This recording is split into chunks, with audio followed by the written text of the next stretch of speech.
Welcome to the Pharmacy Podcast Show. You're listening to the first and only podcast dedicated to the business of pharmacy. You can find all of our episodes at pharmacypodcast.com. Hey, this is Luis Rodriguez, Chief Technology Officer for KeyCentrix, and you're listening to the Pharmacy Podcast. Hey, Pharmacy Podcast listeners, it's the Pharmacy Podcast Network bringing you another episode focused on technology as well as the world of retail, pharmacy ownership, the way that all merges together and the importance of your business. I have always been a fan of technology, as anybody that's listened to the show knows, and something that I've been curious to understanding more about is the security aspect of our patients, patient information, HIPAA, the electronic side of it. We have a returning organization as a sponsor who's been a sponsor now for quite some time. Very thankful to the KeyCentrix family, which is the provider of pharmacy technology platforms, pharmacy management systems, New Leaf RX, which is specific to the specialty pharmacy space, and then RX Key. I know these guys very well. Ellie Khalifi, who is the president CEO of KeyCentrix, was on November 9th, episode 495, Secrets of a Pharmacy Software CEO. And today we have Luis Rodriguez, who is the CTO of KeyCentrix. Welcome to the Pharmacy Podcast. Hi. How Thanks are for you? having me. You're very welcome. I'm good. I got to tell you, when I first started working with Ellie, he taught me how to pronounce his last name. And I think you're not doing it with enough, phlegm. It's Khalife. Khalifi. But but I'm sure that he wouldn't mind you saying Khalifi either. Khalifi. It's just too gentle. It needs to be more abrupt and smacked in the face. Khalifi. That's right. There you go. He's taught me a lot. He's taught me about French cheeses, wines, the occasional hookah when he's actually brought a lot of culture to my life. He's so intelligent, so I sometimes feel much aware of myself when I'm around him. Yeah, me and you both. So technology and pharmacy, the merging of two very different things. When you start thinking 25, 30 years ago, when the pharmacy management system started to become crucial, they moved outside of the typewriter. They moved outside of the copier machine, even though we're, of course, using the fax. And I know people are still doing things which would seem backwards to this facet of healthcare technology. But an important part of technology is the security side of things in protecting patient information. And today's subject is EMV and NFC. And NFC isn't part of the National Football Conference League. So tell our listeners EMV and NFC and what that means for their patients, what that means for their business, what that means for security of their businesses. Sure. Well, EMV stands for Europay, MasterCard, and Visa.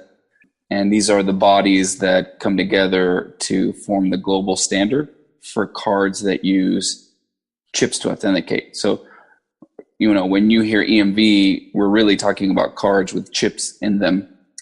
And EMV has just become synonymous with that standard. When you hear NFC, we're talking about near field communications. And that's really about the technology that enables your contact pay. So if you've got a smartphone, a lot of the new ones support it. And some of them have been supporting them for some time, but it's the tap to pay. There are credit cards out there with that same technology where the card itself is tap to pay. And so, albeit it's not quite the chip inside the card type approach, it is similar in spirit for when you deal with what's called a card present transaction. So I remember, I'd say 2 years ago, it seemed like this whole card, this little microchip embedded in my credit card was coming out. And now, of course, I think all of my credit cards have this. I'm curious about that. Is it really that much more secure than what old credit card technology delivered from a security perspective? Yes, very much so.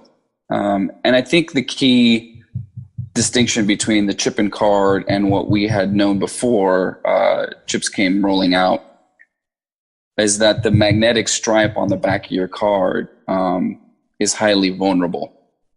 And so I'm sure you've heard on news or seen in different articles or updates the idea that people can put very small bits of technology on top of whatever you're sliding your card into, and it reads the magnetic strip, allowing someone to clone that card very easily.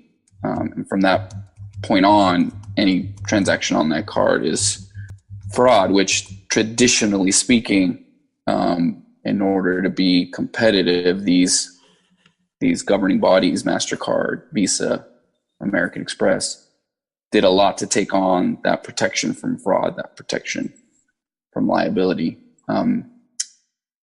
But EMV kind of gets you around all that. No technology is foolproof, right? So I don't want to suggest, right, that with EMV, fraud goes away. But with EMV, the fraud bar, if you will, is much, much higher. Because the chip in the card is what interacts to deliver the information. And that's much more difficult to, spoof, to collect the data on and to execute off of.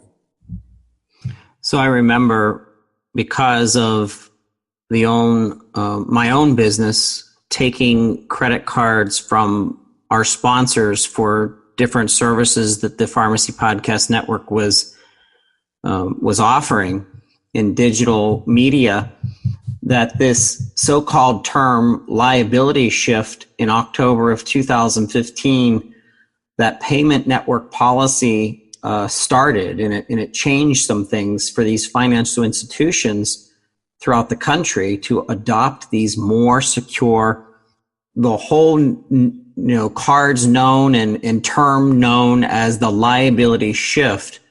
Merchants who don't accept secure payment types like EMV or NFC, they could be held liable. So talk to our audience about the term liability shift and what that means as business owners. Sure. Well, whenever you hear a term like the word liability, you pretty much immediately equate it to law. Right. And I think that's probably one of the biggest myths around the liability shift. It's not a law,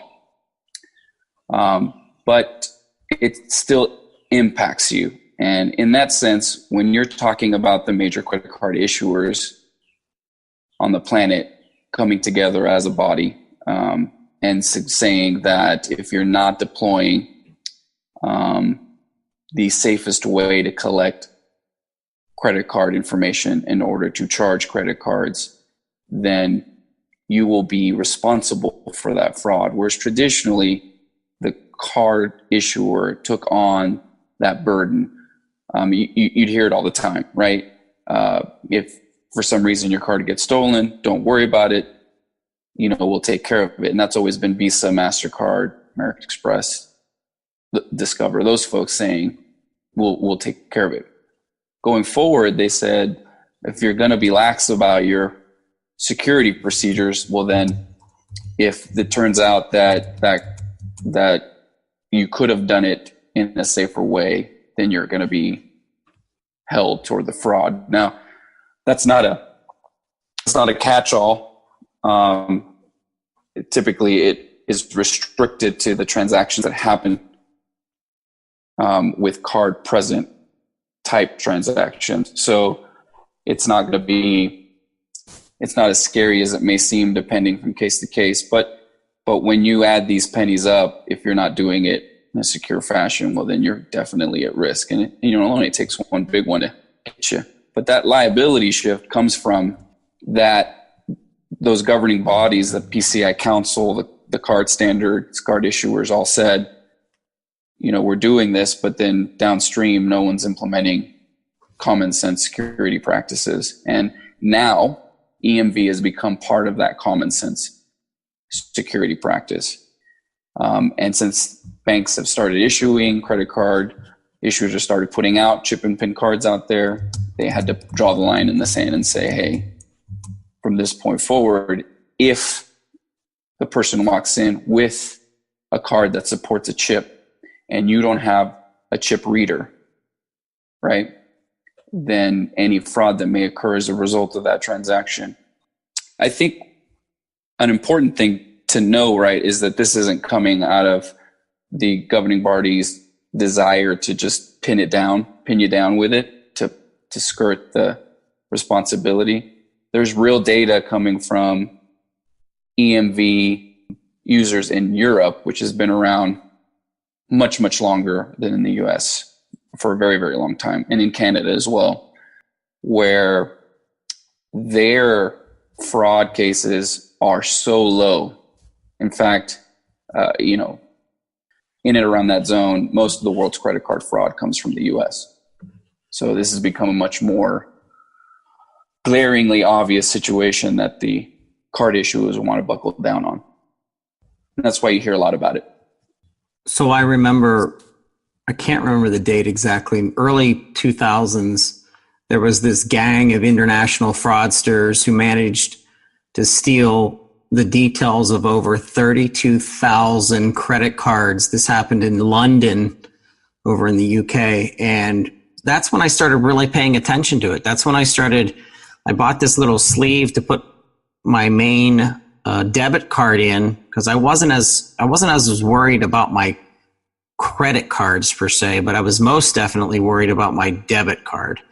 And just listening to you kind of talk about the evolution of technology, it masks, or I should say it parallels, the world of crime and how mobile technologies and credit card technologies have evolved, and therefore the crime has evolved. So when I'm listening to the show, I'm a pharmacy owner, I need to be cognizant. I need to be kind of, hyper aware to protect.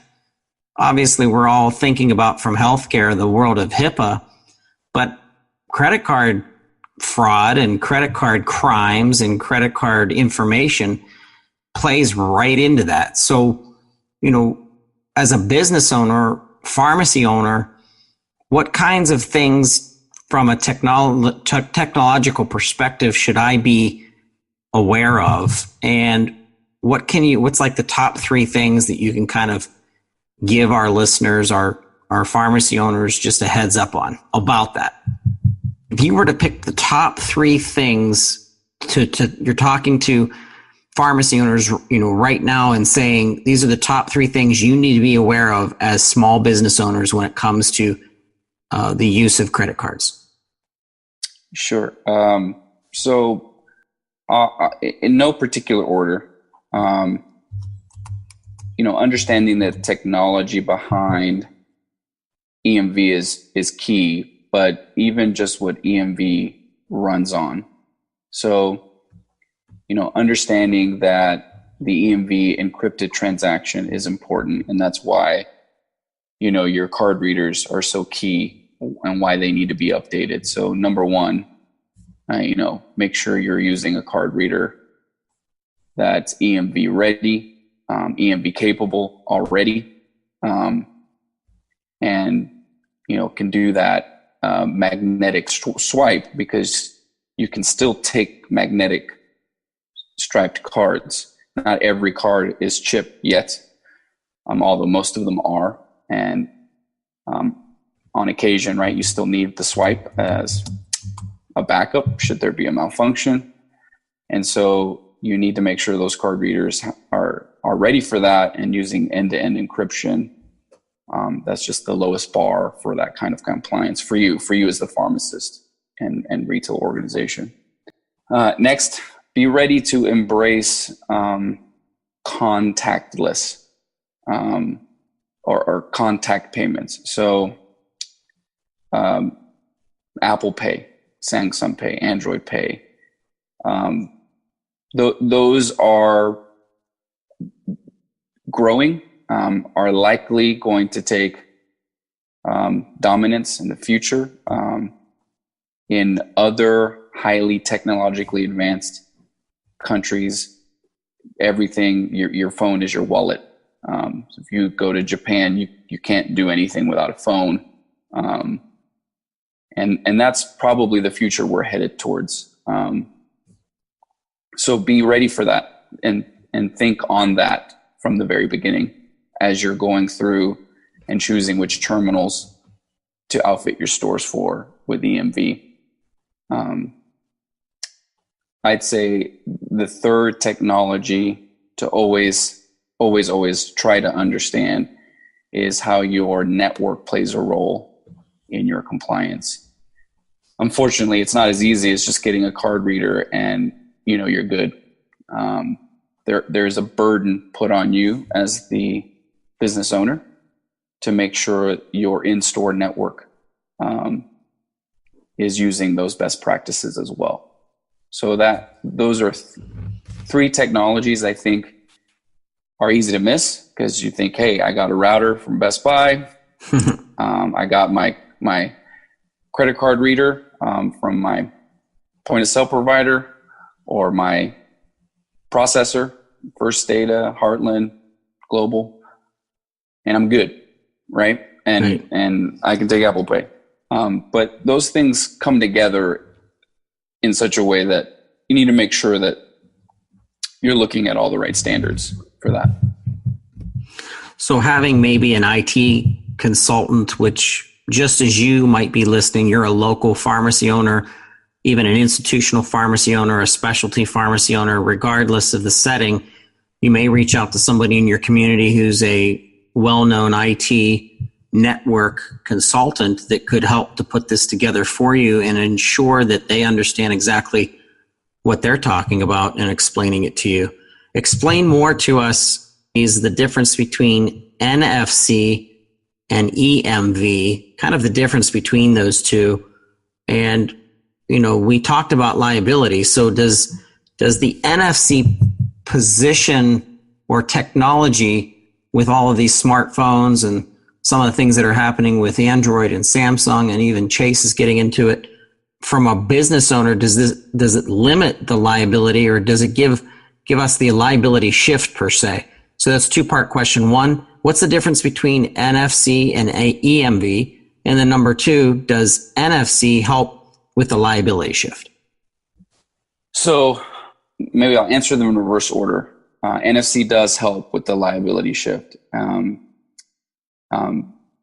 because what's similar between those two is the technology is very difficult to replicate.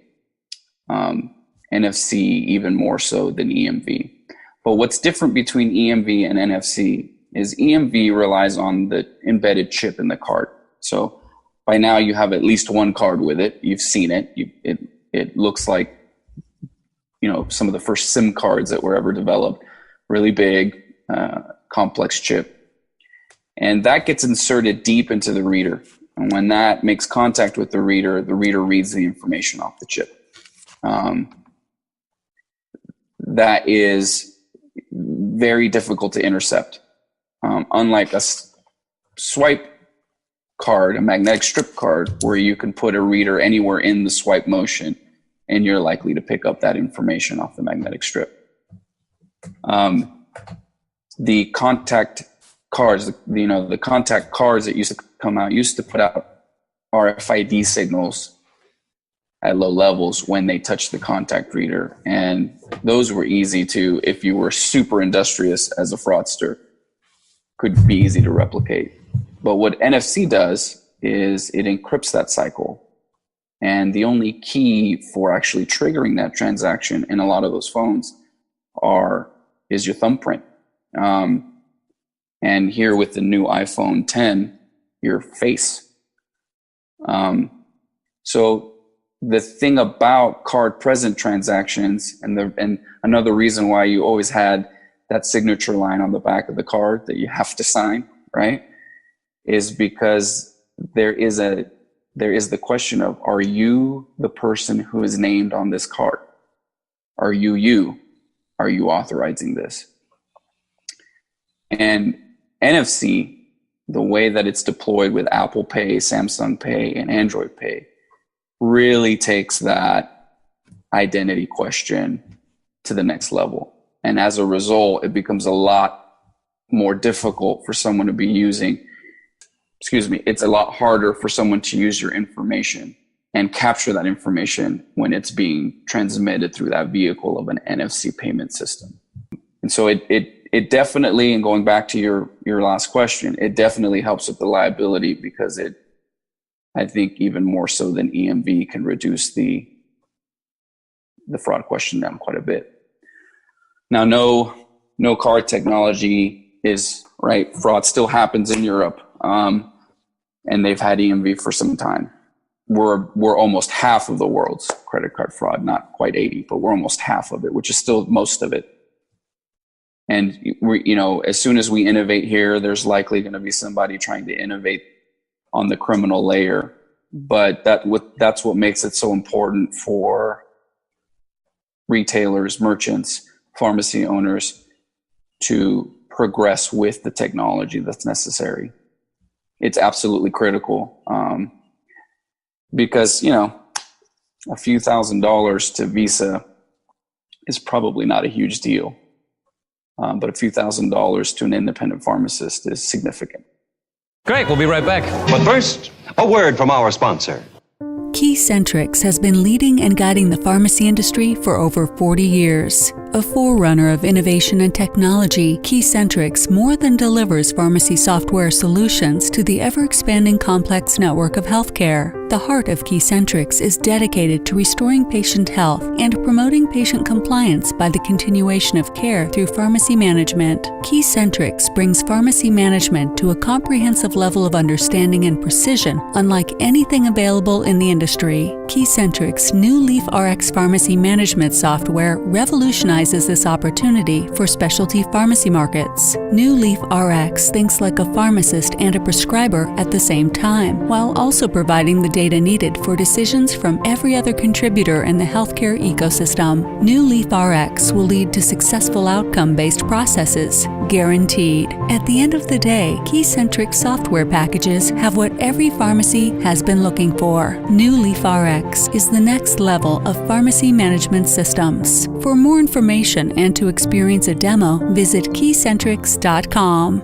So that makes me think of compliancy. We have a show as part of our network called the Pharmacy Compliance Guide, ran by Jeff Hedges and Associates, and he's just brilliant. He digs down into all different types of immunization compliancy and HIPAA and just everything. But we haven't gotten into technology. So I'm thinking, are all the credit cards with chips, with EMV or NFC integrated technology, are they compliant? The real answer to that is there is that the EMV standard is part of the governing body that has said, hey, let's move to EMV. It's their global standard for what a chip card looks like, chip and signature, chip and PIN, and what you have to do, what the software has to do when taking, and what the hardware has to do when taking that payment. So because the body that's setting the concept of compliance, which again, I want to be careful of, because none of these are laws, right? PCI is not a law, and the liability shift is not a law. But for you to be able to be approved as someone who can take credit cards in your store, they're absolutely irrefutable.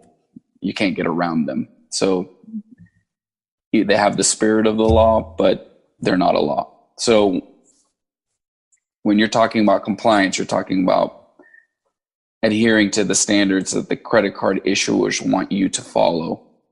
to lower their fraud burden. And all EMV cards fit that bill right now. When, 10 years from now, there's an evolution of technology and the security standard goes up again, they may not be. But right now, this is right where, those issuers want you to be. So is the EMV standard, is that a legal requirement? If I'm a small business owner, I own a pharmacy or 10 pharmacies or whatever, is the EMV standard a legal requirement? It's not. The EMV standard is part of the contract when you are boarded as a merchant with any payment processor, payment gateway partnership. These standards come from the credit card issuers, the ones that at the end of the day own the transaction and the exchange for them. And as a result, you can't get approved. You can't run through the cycle of approval if you don't eventually meet these standards. Now, as of right now, it's not a requirement to have EMV chip readers to be approved, but that'll change as soon as all cards are chipped, as soon as all transactions are chipped. This will be the one way to do it for some time. We haven't reached the point where the card issuers are saying it's EMV or nothing, and as a result, underwriters from your payment processors and your partnerships and your banks will say no. We're not going to approve. It's not there yet, but it is where they want you to be. So they're trying to aim you in the right direction. They've made it part of their standard of security, and right now, for EMV specifically, they're saying if you don't meet the standard, that's okay. But if something occurs through your business that leads to fraud, you're the one on the hook to cover the fines, fees, and the fraud amount. And again, that can be significant. If you're dealing with specialty medication, that could be pretty darn high. Right.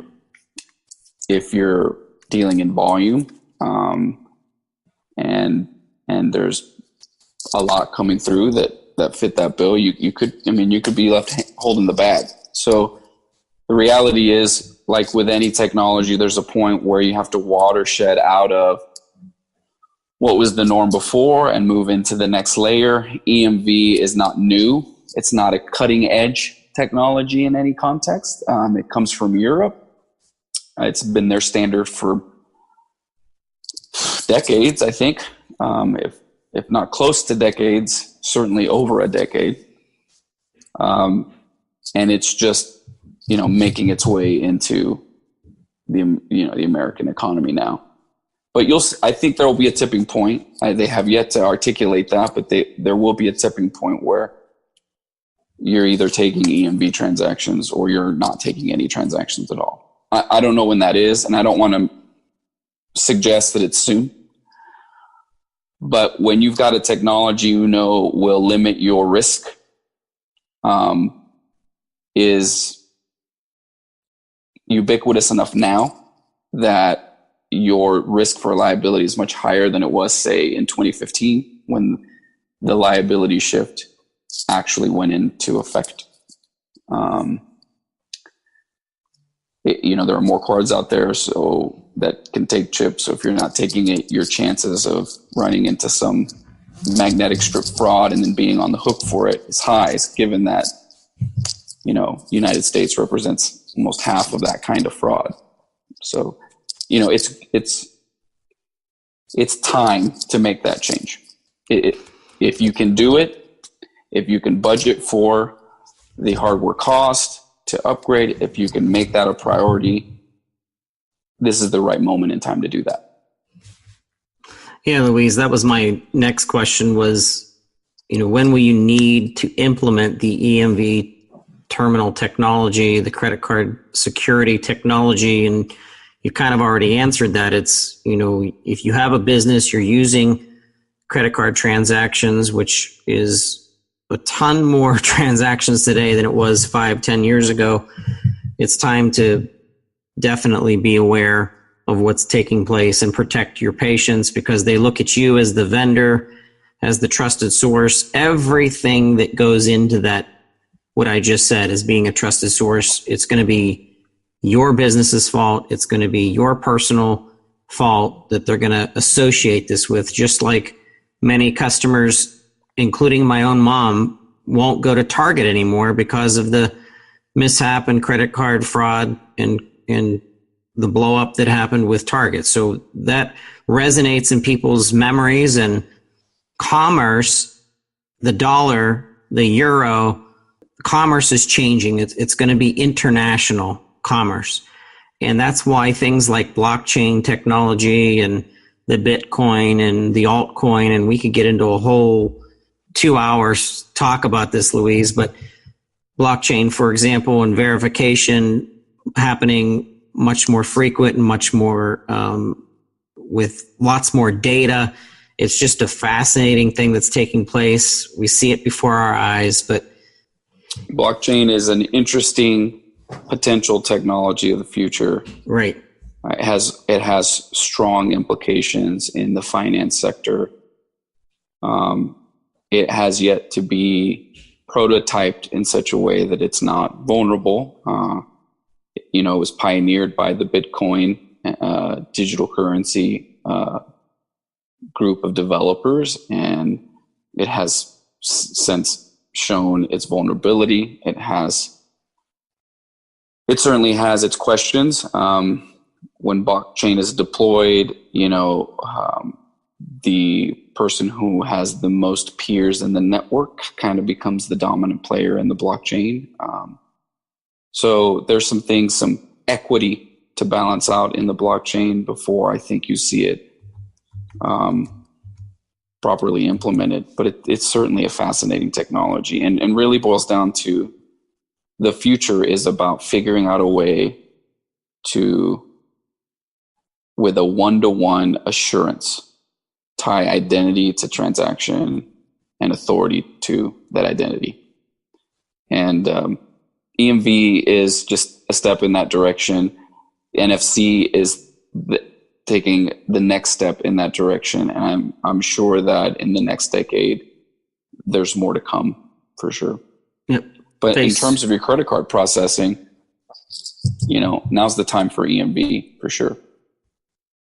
Yeah, face technology, thumbprint technology. It makes me think of that Tom Cruise science fiction movie where it was the cogs and the three that would see the future if they were, I guess, in pre-crime. Yeah. And what was that called?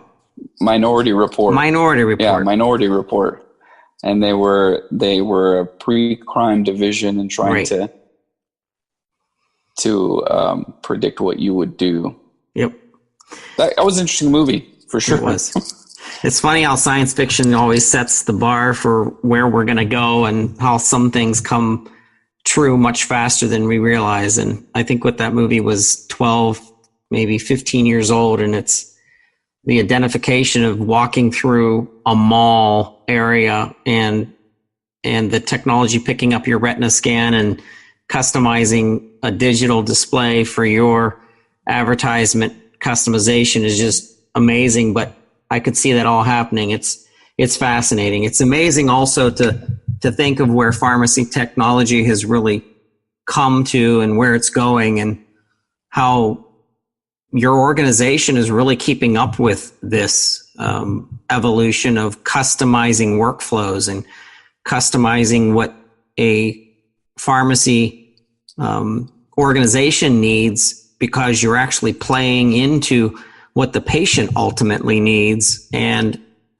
security and technology in your credit card system, this is all symbiotic. So Louise, I'm excited that you got to come on and kind of setting the stage for EMV and NFC and what that means to me as a pharmacy owner in the business of pharmacy, and anything else in closing. Well, first, thank you for having me. It's been fun talking to you about it. You even dropped a Minority Report reference, which the technologist in me super appreciates and geeks out about. KeyCentrix, are part of our value system is to be a resource to the industry we choose to serve. And whether you are a customer of ours or not, whether you intend to be or not, if you have questions for any of our topics, specifically EMV, more than welcome to reach out. We are not looking for, the hard sell, but we like to make sure people are informed. And, as a result, if you want to put in a phone call and say, okay, listen, this is the deal, we're happy to point you in the right direction. And make sure you're talking to the right folks for, the information we put out there today.